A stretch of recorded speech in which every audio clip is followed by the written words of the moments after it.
SAT, ACT, AP, standardized testing, if hearing any of this stresses you out, I got you. I understand completely. I mean, if you've clicked on this video, chances are you're probably preparing for one right now, know someone who is, or are just a generally curious human who we absolutely love. So let's talk about how to prepare for these tests without getting stressed.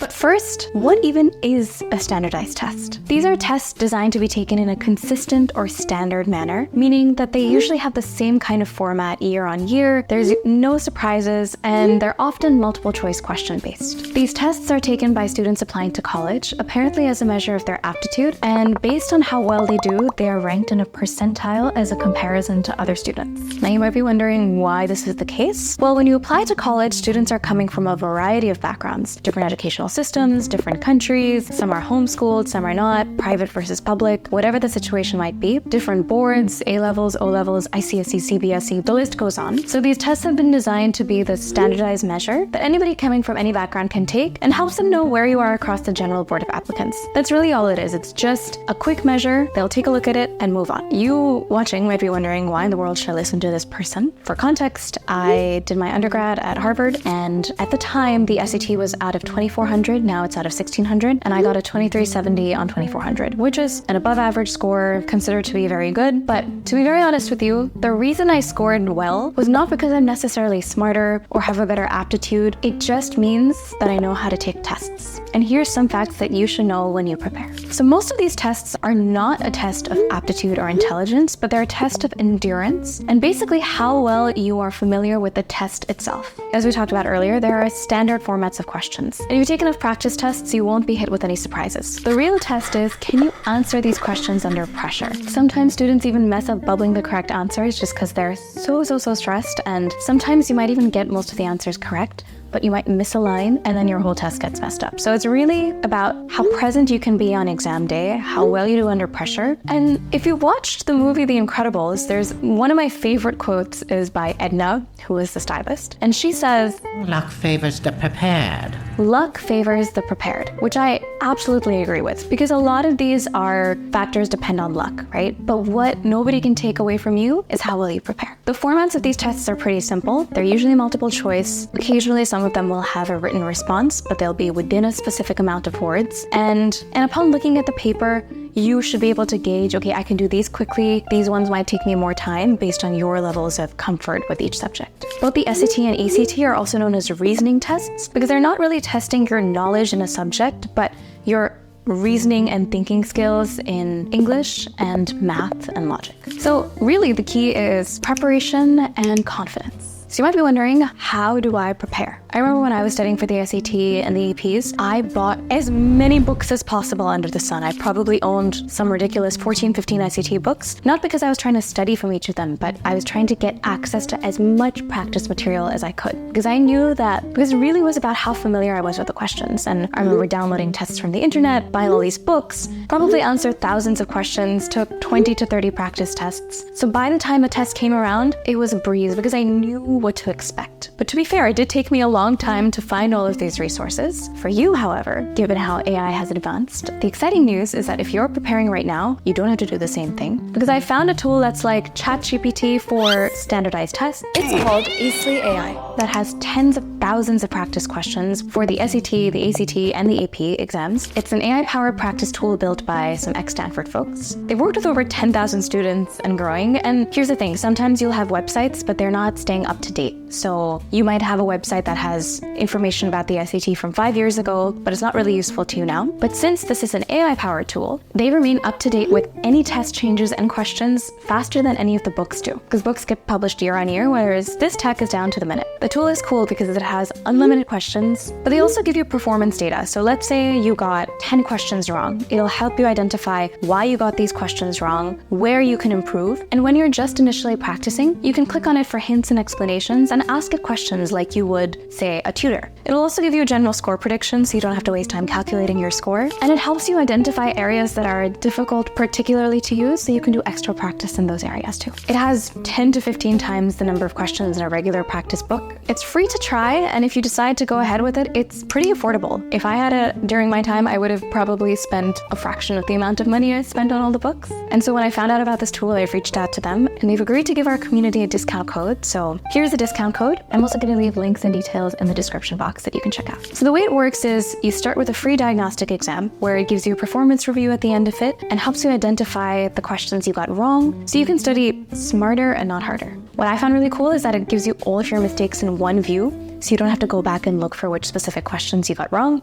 It's just there and it saves you time. They even have a Discord server where you can go in and get access to extra questions, study with other students, find community, all the things that Study With Us Discords allow you to do. So now that we've discussed how to prepare, it really is just practicing as many questions as possible, doing of course a little bit of study in the areas you need help with, but genuinely it's less about learning by absorbing and more learning by doing. The more you solve, the more you'll get comfortable, the better you'll do on the test. But how do you manage test day stress? Because that's a whole other beast. In my experience, the best way to do that is by simulating the test conditions. So a couple months before the test, take practice tests under the exact same conditions you would on the day itself. So what does that mean? Number one, each section is timed. So make sure that you add timers. And once the timer's up, you have to move on to the next section because that's what's going to happen in the exam. When you're initially practicing, do it on your own time. But a couple months before, get into the habit of doing tests under these conditions. If you have the ability to have a parent, a guardian, an older sibling act as your test invigilator, your exam supervisor, then please request them to do so because that's exactly what the test is going to be like. Perhaps for a couple months, every Sunday morning, you can take the test and they can come in and tell you time's up at the exact time at the end of the timer and change it around like you would in the actual exam. Your stationery is really important because you're going to be filling stuff out on these bubble sheets that are so annoying, and you want to make sure that you have pencils that work, that are easy to erase, that are not too dark. And ideally, when you practice with the exact same stationery you're going to use on the day of the exam. It just helps you feel comfortable and there's no surprises. Before the test night, try doing things that you would do the day before your actual exam. So if you're doing a practice test on a Sunday, don't stay out super late on a Saturday night. Try to eat well, get good sleep, relax. Try doing the same thing before because it'll help you get into that mind space. When we're nervous, one of the biggest organs that causes us stress is our stomachs. Your stomach can feel growly or grumpy or loud or have a lot of acidity, and that can be really annoying on the day of a test and really distracting. So I'd recommend finding a few comfort meals that you know are really good for your tummy and eating that perhaps as breakfast right before, dinner the night before, and getting into that pattern because then you will know that if I'm eating dal khichdi or pasta or whatever it might be for you, it almost trains your mind to have a conditioned response knowing, okay, we're game time. This is test time and we're on. The other organ that often betrays us during an exam is our bladders. So figure out within a test when you would try to take bathroom breaks. Sometimes people can sit through the whole 3 hours without needing to go to the bathroom, but if your bladder just tells you, hey, you need to pee, it's super distracting. So find a moment that works for you. For example, I knew that the English sections were a little bit easier for me. So if I needed to go to the bathroom, I would go during the English section. The math sections took me a little longer time. So find that. And similarly, have the same water bottle you're going to have on the exam day. Make sure it's not something that can easily spill. Tiny, compact, your usual go-to, and take sips as you would on the day because sometimes your voice and throat can also feel dry. Just as much as you can practice simulating that so the first time you don't deal with that situation is on the day of the exam itself, the better you'll be. And the same goes for clothing. Avoid things that are really tight, something that'll make you comfortable, allow you to breathe easy, that you feel confident in, and you can go and take the exam. You might be thinking, okay, this is a lot of stuff to do before, but truly, trust me, it helps. For most exams in my life that have been standardized, and I've been a good test taker my whole life, I've tried to simulate the test conditions as closely as possible. Sometimes it's different, right? You'll have a different kind of desk, or you'll have a different person invigilating. There's so many other factors that are out of your control, but the ones that are in your control, just simulate them, practice them. It really helps. And I mean, this is a useful tool even in life. Today I perform professionally, and when we do dress rehearsals, try to wear the same outfit. You try to simulate as many conditions as you can so that you're not nervous when you get on stage. Those are knowns to you. The unknowns are always going to be random external factors.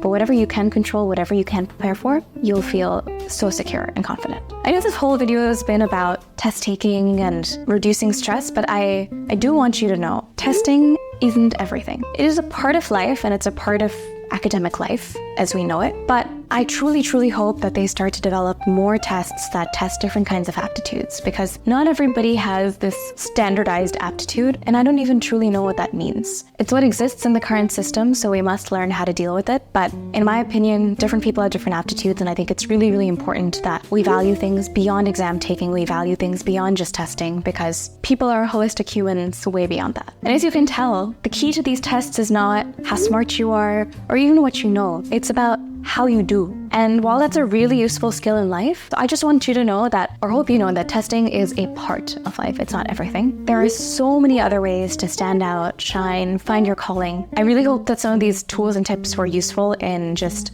helping you navigate the testing that you probably have to do. Watching and you have any other suggestions, please share them in the comments below, because I know it'll be really, really useful. In the past, I've also made other videos talking about testing, so I'll link some of them in a playlist here. But yeah, I genuinely know how stressful exams can be, and I'm super, super happy to make any other videos that are useful. I think it's really cool that resources like Acely AI exist, because it just helps you save time, automate the process, get access to questions and resources for much cheaper. And speaking of, don't forget to check out the discount code. Details are below. But yeah, I'm really, really excited that there's more tools like this, just hopefully to make things easier.